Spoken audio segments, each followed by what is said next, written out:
लोगोफोर नोंथांमोन गासैखौबो दिनैनि भिडिअ बरायनाय जासिबाय। दिनैनि भिडिअ जोङो एनसियेन्ट आसामनिफ्राय मोन 12था जोबोर गोनांथार सोंथिफोर लानानै फैदों। जाय सोंथिफोरा आसामनि जायखिजाया गभर्नमेन्ट जबनि आनजादावनो सोंफ्ले जाबाय थाथारो एबा बेखिनि 12था कुइसननिफ्राय मोनसे नङा मोनसे सोंथि नोंथाङा आसाम गभर्नमेन्टनि आन्दाराव जायखिजाया आनजादावनो आसा खालामनो हाथारो। बिदिब्ला बेनिखायनो नोंथांमोनखौ आं दिनैनि भिडिअखौ जोबजासिम नायलांनो थाखाय खावलायनाय जाबाय। लोगोसे टेक्न'सिस बड' चेनेलखौ जुदि नोंथाङा दासिमबो साबस्क्राइब खालामाखैब्ला बेखौ साबस्क्राइब खालामना लानो थाखाय खावलायबाय। बिदिब्ला जोङो भिडिअखौ जागायदिनि। सोंथिफोरखौ जागायनो थांनायनि आगोलावनो आं नोंथांमोनखौ एनसियेन्ट आसामखौ लानानै एसे सिनायथि खालामनानै होनो नागिरदों।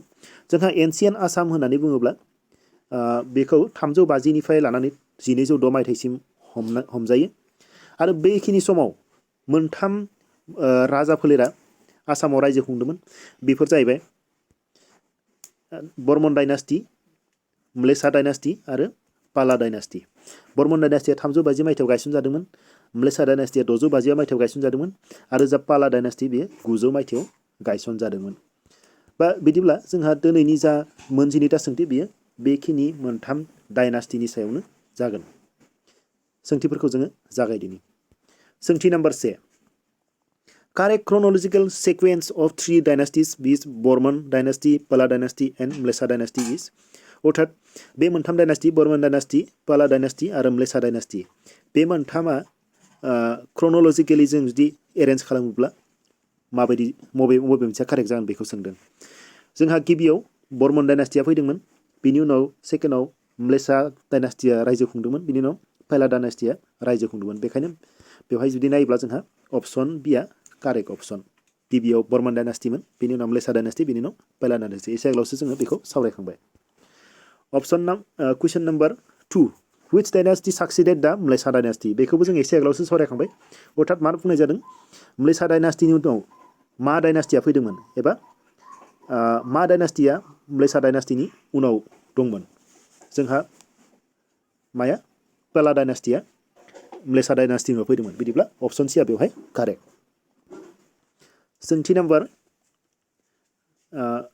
3 Who established the Barman dynasty? Barman डाइनास्टिखौ सोर गायसनदोंमोन एबा बर्मन डाइनास्टिनि गायसनगिरिया सोर? बर्मन डाइनास्टिनि गायसनगिरिया जादों पुष्या बर्मन। बेखायनो बेवहाय 1आ कारेक्ट अप्सन पुष्या बर्मन। सोंथि number 4 Who was the king when Hiuen Tsang came to Assam? जेब्ला हिवेन चांआ आसामाव फैदोंमोन बे समाव आसामनि राजाया सोरमोन होननानै सोंदों। हिवेन चांआ सासे चीन हादरनि दावबायारिमोन। बियो आसामाव फैनाय समाव आसामनि राजाया जादोंमोन भास्कर बर्मन। बेवहाय कारेक्ट अप्सना जादों बि। भास्कर बर्मननि समावनो हिवेन चांआ आसामाव दावबायफैदोंमोन। सोंथि नाम्बार 5 Another name of हिवेन चां is हिवेन चांनि गुबुन मोनसे मुङा मामोन होननानै सोंदों। एब्ला हिवेन चांनि गुबुन मोनसे मुङा जादों हिवेन चांखौ गुबुन मोनसे मुंजोंबो मिथियो। बेयो जाहैबाय मा जानजां। बेनि कारेक्ट प्रनाउन्सियेसना माबायदि जागोन आंबो मोजाङै मिथिला। बेखौ लिरनायखौ जुदि नायोब्ला जोङो जानजां बायदि नुयो। थ' बेहाय सिया कारेक्ट एन्सार। सोंथि नाम्बार 6 हिवेन चां वास हिवेन चांआ सासे मामोन A 17th century Buddhist monk, B scholar, C traveller and translator, D all of the above. बेवहाय कारेक्ट अप्सना जादों अल अफ द एबभ। अर्थात हिवेन चांआ सासे 17थि जौथाइनि बुद्धिस्ट मंकबोमोन। बिथाङा सासे स्कलारबोमोन आरो बिथाङा सासे ट्रेभेलार आरो सासे ट्रेन्सलेटरबोमोन। बेखायनो हिवेन चांनि बिथिङाव बेबायदि सोंथि जुदि फैयोब्ला बे मोनथामबो अप्सना जुदि थायोब्ला अल अफ द एबभ जागोन आरो बे मोनथामनि जायखिजाया मोनसेल' जुदि मोनोब्ला नोंथाङा बेखौनो कारेक्ट होननानै होनो हागोन। सोंथि number 7 the last king of Barman dynasty Barman डाइनास्टिनि जोबथा राजाया सोर सासेयामोन? बेहाय भास्कर बर्मनानो बर्मन डाइनास्टिनि जोबथा राजामोन। अर्थात भास्कर बर्मन थैनायनि उनावनो बर्मन डाइनास्टिया जोबस्रांलांदों। बेखायनो बेहाय कारेक्ट अप्सना जाबाय बि। सोंथि नाम्बार 8 हु एस्टाब्लिश्ड म्लेच्छा डाइनास्टि? बर्मन डाइनास्टिया जोबस्रांनायनि उनाव म्लेच्छा डाइनास्टिया फैदोंमोन। बिदिब्ला म्लेच्छा डाइनास्टिखौ सोर गायसनदोंमोन होननानै सोंदों एबा गायसनगिरिया सोरमोन? म्लेच्छा फोलेरनि गायसनगिरिया जादों सलस्तम्भ। सलस्तम्भआनो म्लेच्छा फोलेरखौ गायसनदोंमोन। बेहाय कारेक्ट अप्सना सि।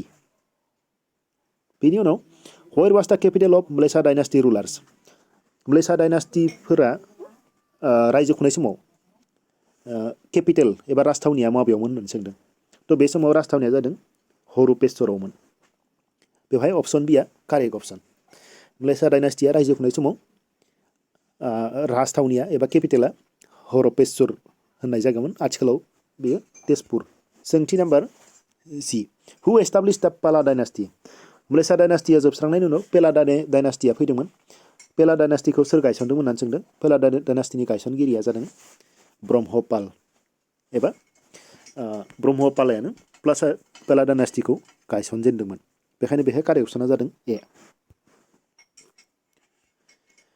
11 नाम्बार सोंथि हु वाज द लास्ट किं अफ पाला डाइनास्टि पाला डाइनास्टिनि जोबथा राजाया सोरमोन पाला डाइनास्टिनि जोबथा राजाया जादों